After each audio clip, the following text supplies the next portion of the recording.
So hello and welcome back to another video. Now today we're going to be covering all aspects of squid fishing. Now I'm going to start this video by talking about how to target them, what gear to use, what venues to fish, the type of time of day to go, etc, etc. And then what we're going to do is I've got some footage from a session I had last night, which I'll be putting into the video later on, showing you how I caught some squid. And then after that, we're going to be doing a really delicious cook up with one of the catches. What I use, there are many different styles of rods out there, but what I like to use is a standard lure rod.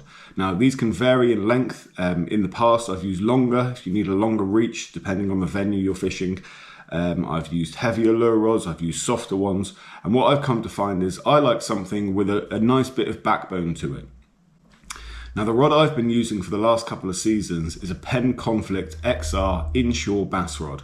The rod itself is 7.1 foot long, and for me it's been ideal for the type of venues I've been fishing over the last couple of seasons. So the type of venues I am fishing, mostly piers, jetties, harbours, stuff like that. A lot of the time they have railings on, so you have to lift the squid out of the water if you don't have a drop net with you. Now this rod has actually lifted out, I believe, the biggest squid I've caught so far is 3.1 pound, which in total length with the mantle and the tentacles measured, I think it was 74 centimetres. So it was a nice big squid. Now it weighed, just over 3 pounds, and I had to lift that a good 12 to 15 feet out the water and up over a railing. Now the rod I've been using handled it no problem. So since then I've used that rod continuously throughout the squid season to do my fishing. So on the rod, I've got a Shimano Sahara 4000 reel, which I used to use for certain bass fishing back in the day, but now I just use it for that rod. I've got 15-pound braid on it, and then I obviously have my rig, which I'm going to talk about now. Now, the rig I'm actually going to show you, there's already a video on my YouTube channel already. I'll leave the link in the description somewhere, so go check that out, and it explains completely how to make it. But what I'll do now is just very quickly run you through it. Now, I call it a double shot rig, basically because you can fish 2 lures at one time, so you've got double a chance of catching. Now, it's very simple. You can make them to the length you want. This one's actually rather short, and this is made out of 25-pound amnesia the whole way through. So we start off by having just a swivel, which obviously attaches to your main line, and then we go down about 10 inches there, and we've got a little dropper loop. Now in the video explaining the rig, I explained how to do this. And then further down, we've got some fluorescent little rubber beads here, which fluorescent, glow in the dark once you put your head torch on them. A little bead to protect just in between. And then on this one, I've got an 18-gram bullet weight. And then again, another bead underneath, and then that just goes to a lure clip. Now, very simply, it just means you can fish 2 lures at once. And the lures that I've been using a lot of lately are ones just like this. Now, I also really like these Yozuri lures as well. These are smaller. So what I like to do is fish one smaller one at the top, one larger one at the bottom. The smaller ones are generally, actually that one's got a rattle in it, but the Yozuri ones, this one, I don't actually know what brand that one is, but this Yozuri one, which has caught so many squid for me over the last couple of years, is silent. And then the ones at the bottom here have a rattle in them. So basically with the dropper loop, you got your loop like that, and then all you do is just double it over and stick it through the lure like that, and then you put the lure through the loop and you pull that tight, and then you've got one lure attached already.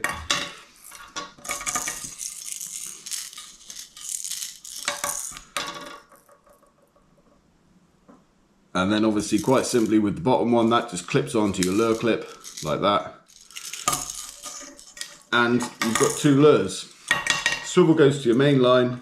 And so you're fishing 2 lures through the water column, one smaller, one larger. And what you will find, and what actually the footage from my session last night will show you, is the smaller squid will generally go for the smaller lures. Now that's not to say that the larger ones won't either, but generally smaller ones go for the smaller, larger for the bottom. So if you've got a mixture of sizes of squid in the water, it's just handy to have two different size lures, and then you're doubling your chances of catching something.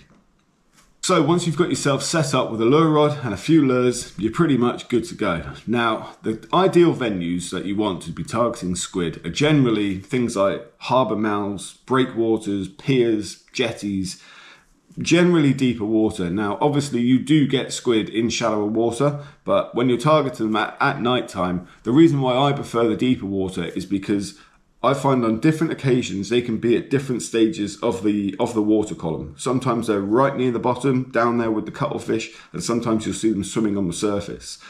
So by working lures gradually through the water column like that, you're covering all of that ground.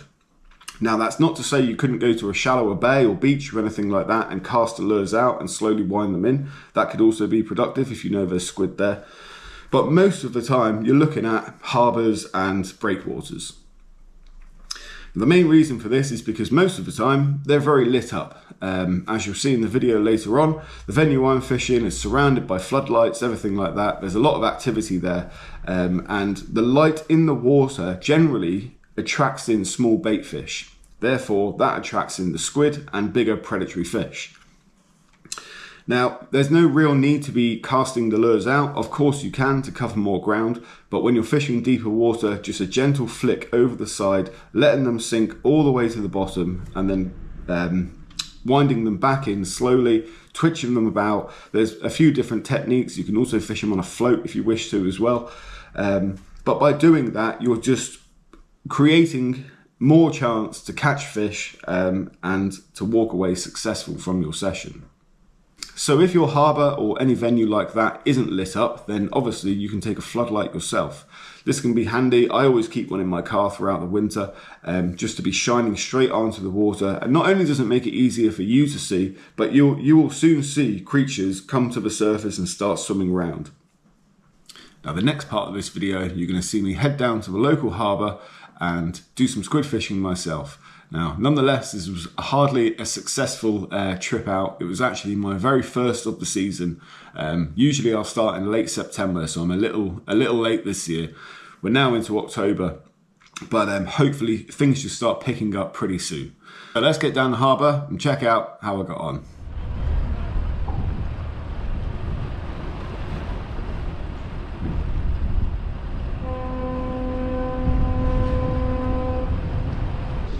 So this here is my rig, double shot rig, 2 lures, double the chance of catching, one smaller at the top and one bigger at the bottom. This one has a wrestle and this one is silent. Now I'm going to drop these down straight away because what really puts me off about coming to this spot this time of year is there's just so many people. Now I've got here and there was no one about, yet there's a couple people on their way up now. Now, I've never been a fan of filming in front of other people, but I'll do my best tonight. I'm not staying here for long. If I could catch 2 or 3, I'd be more than happy, to be honest. Check that boat out over there. That's a pretty cool vessel. I don't know if you can see in the background, but it's fueling up at the moment. I'm guessing that takes probably, I don't know, 100 grand's worth of fuel, maybe more. That's definitely a fine ship.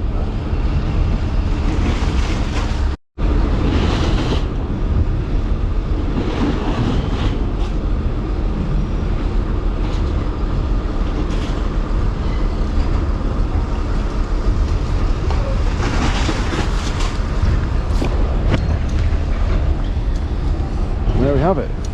First one of the season. Not bad.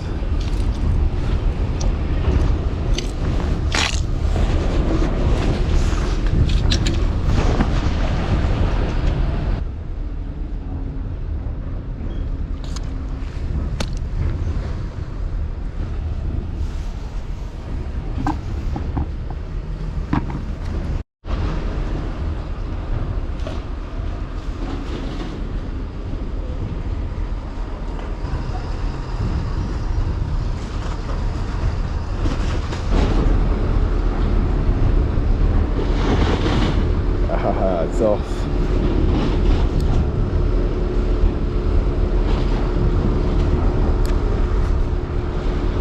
What is it? Nope, it's on. There we go.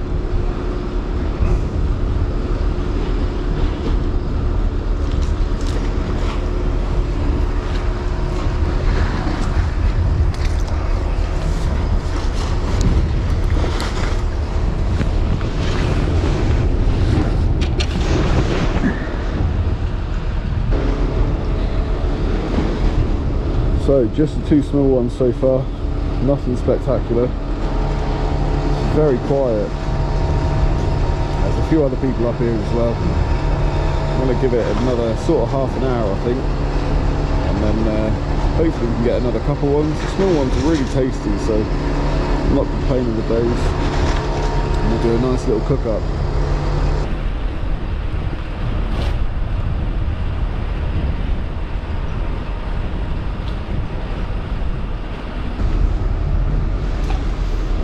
So far, both of the ones I've had have been really close to the bottom, just a couple of winds up, and nothing mid-column or towards the surface. Normally you can see the smaller ones, or even the bigger ones sometimes, just cruising about on the surface, but that is sort of in peak season. I wouldn't say we're there yet.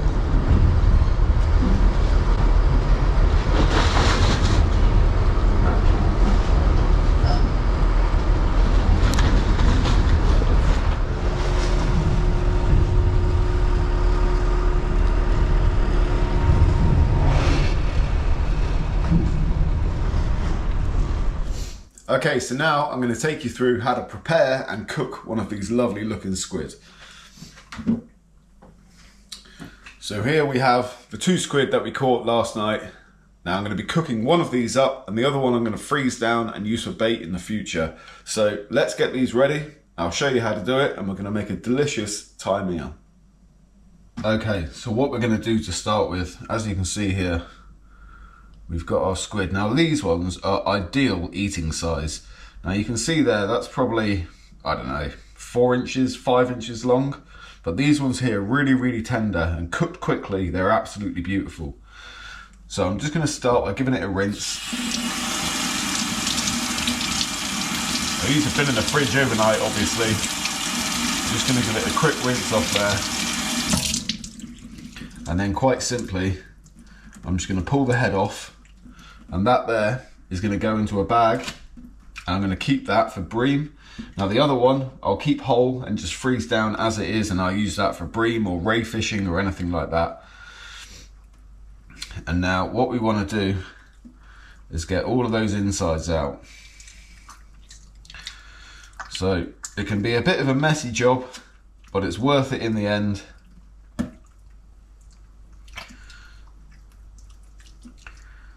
Now also what you want to do is just take the wings off here.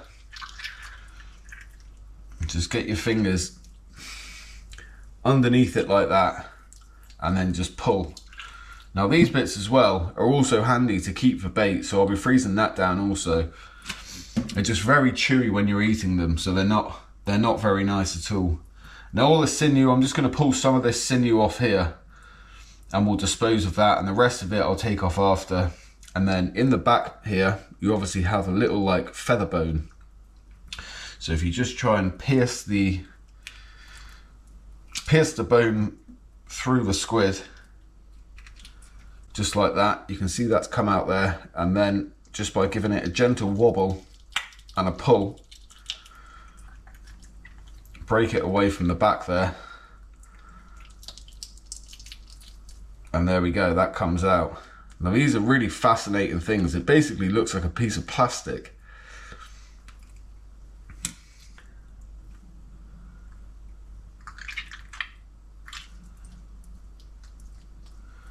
Get rid of the rest of those insides there. That's the ink sac in there as well. Luckily this one shed most of the ink. Give it another quick rinse.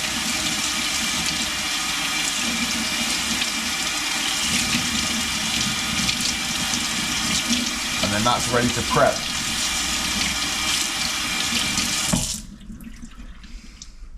We'll just lay it on some kitchen paper down here. I'll just lay that on some kitchen paper, pat it off, and then we'll sort the rest of it out. And so this gets wrapped up.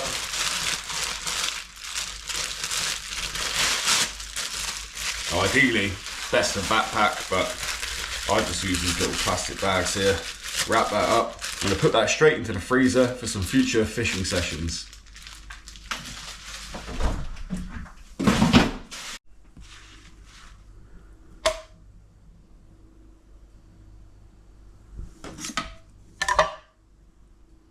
So with the body, all you got to do is just scrape the knife down it like that, and that's going to remove all of that sinew,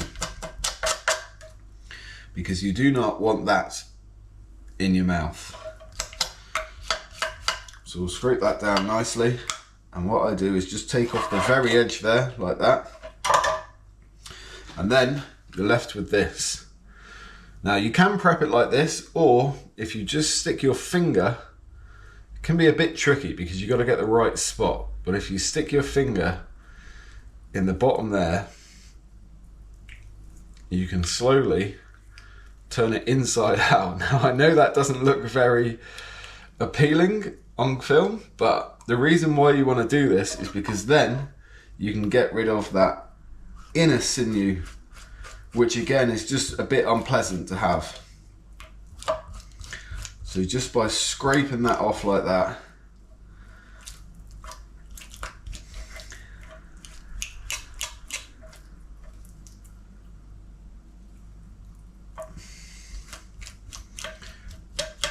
you're just cleaning it up as much as you can, because you get all of that comes off it. So just take that little bit off there as well, bit at the end, and then that's the squid ready to go. So what I'm going to do is just cut that into a few rings. And this is only obviously a little snack, but this is what I'm left with. So I'm going to get this in the flour mix, deep fry it. We're going to make a lovely Thai dressing, and that's going to be a delicious little lunch. Okay, so what I'm basically making here today is just some fried squid. I'm going to make a flour mix up in a second, which I'll show you. And then once I've deep fried that, I'm just going to toss it in a Thai dressing. So in this bowl already, what I have in there already is 2 tablespoons of soy sauce, 1 tablespoon of sweet soy, a tablespoon of Chinese rice wine vinegar, again 1 tablespoon of fish sauce, and then I'm going to add to that the juice of half a lime,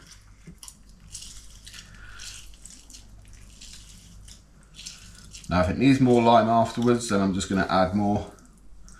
We're going to put the juice of half a lime in there to start with. And then what I have here is a little pestle and mortar, and I've got some ginger. So I'm just gonna chop this ginger up. Now obviously this just has to be roughly chopped. It really doesn't matter how you do it, because you're gonna put it into the pestle and mortar and we're gonna crush it up.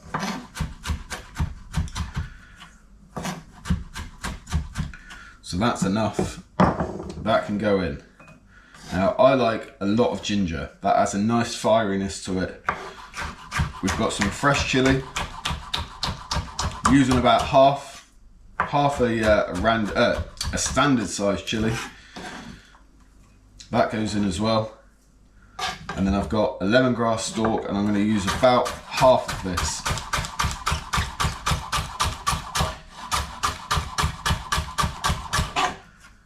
There we go. And that is going to create a fragrance which is going to be unbelievable. So that's everything into the pestle and mortar now, and then quite simply I'm just going to crush it up.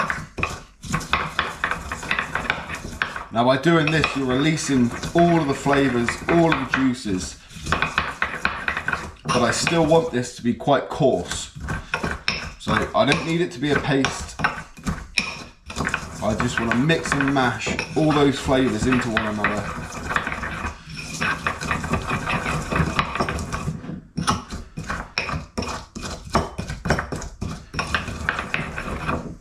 And that is looking good. So if we give our dressing a mix there,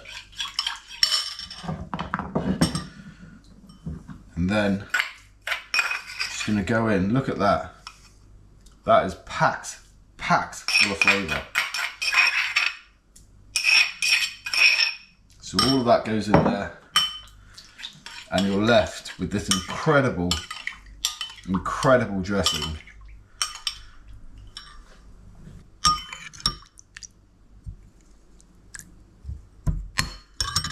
And so to cook this squid, what I have in this bowl is 1 egg mixed with just a little bit of milk. And in here, at the moment, that is just plain flour. Now to add to the flour, got some salt. You want quite a bit of salt in there. Cracked black pepper. Again, quite a bit of that. I want a bit of a fieriness to this. I'm going to add about 3/4 teaspoon of paprika. And continuing with the fieriness, about 3/4 teaspoon of chili flakes. So all of that goes in. We'll give that a mix.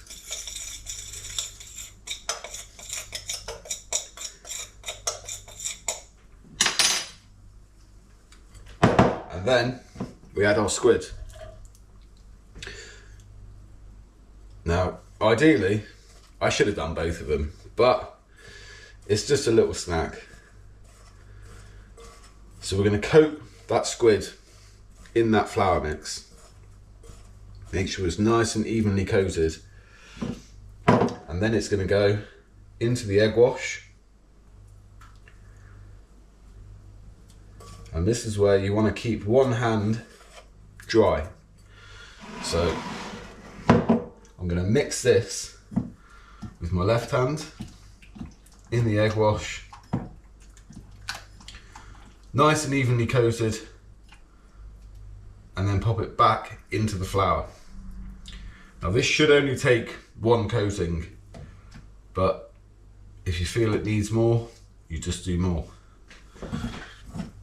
So we coat that in the flour again.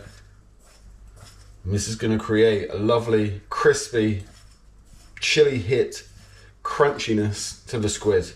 And it's going to take minutes to cook. And then we place that onto a tray. I've got a pan of oil on, heating up. So once that comes up to temperature, we'll drop our squid in. And it'll be time to taste it. So I've just tasted that dressing and it is nice. It's so good. I've made this dressing the same way for years and years and years. Now you can add ginger to it, you can add lemongrass to it, you can add garlic to it, chili flakes, fresh chili, it really doesn't matter. You could do it simply without and just pour it over rice. It is absolutely banging. Now the oil's on now, heating up. This is going to be ready in literally 30 seconds. So I'm going to get the squid in and then we're going to taste it. Okay, so a good way to test if that oil's ready, get a bit of the flour, drop it in. And that is nicely up to temperature.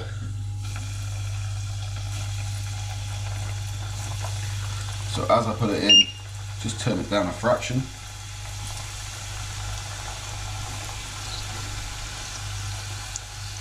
Oh, this looks good already.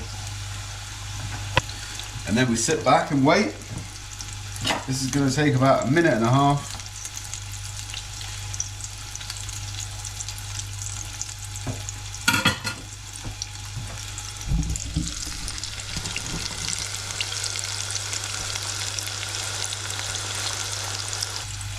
That is pretty much done. So quick, so quick.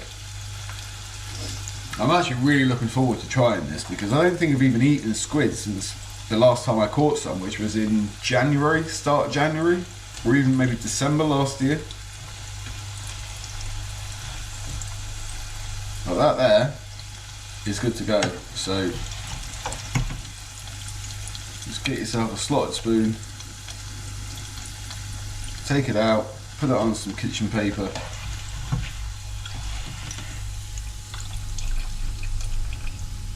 That looks amazing. I'll give you a little show now.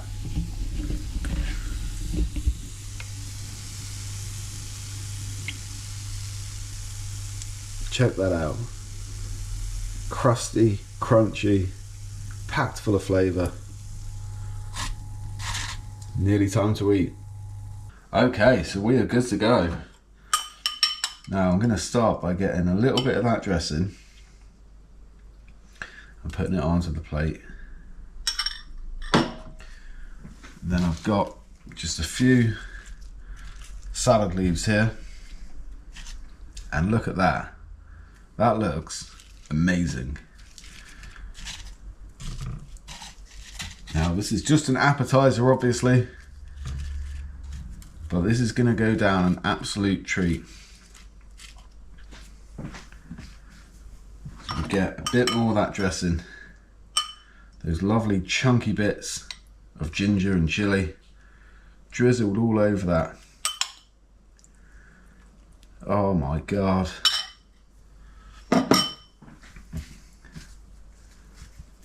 And then just for a bit of prettiness, a few rocket leaves scattered on top. And that there is a beautiful, tasty, delicious meal, caught locally and prepped and cooked in about 10 minutes.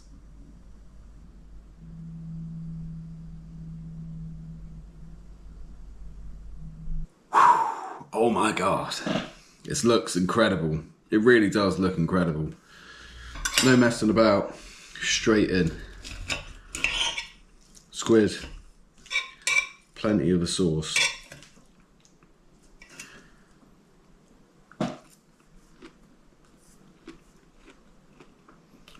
Oh.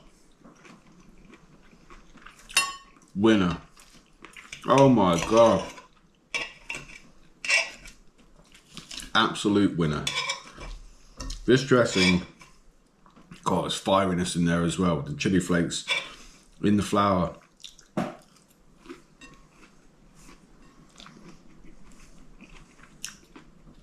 Oh my God, this is amazing. And look, tender. None of that chewy crap you get.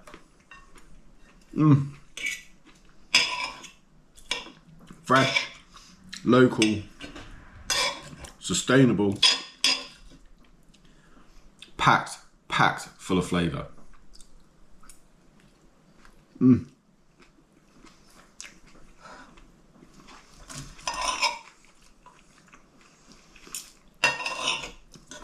Now, it definitely ain't for the faint-hearted. If you're not into chili, this will definitely get your senses going. But super healthy. Well, the chili and the fragrance and the ginger is super healthy. The fact you deep fried it probably isn't, but oh my God, it's amazing. It just tastes so fresh.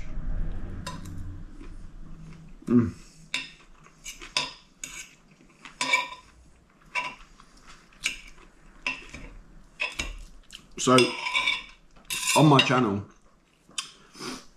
there's a squid fishing playlist, and there's also a catch and cook a catch and cook playlist. I've done quite a few catch and cooks with squid now, and I have to say, my favourite so far was the southern fried squid, because that recipe, which I've mastered over the last few years, is absolutely banging. However, this, I think, could be up there. It's definitely in the top 2. I love the spiciness of it. I love the crispy batter on the squid. Everything about it is just amazing. So if this doesn't replace the southern fried squid at number 1, it's definitely a close second. I could eat this all day.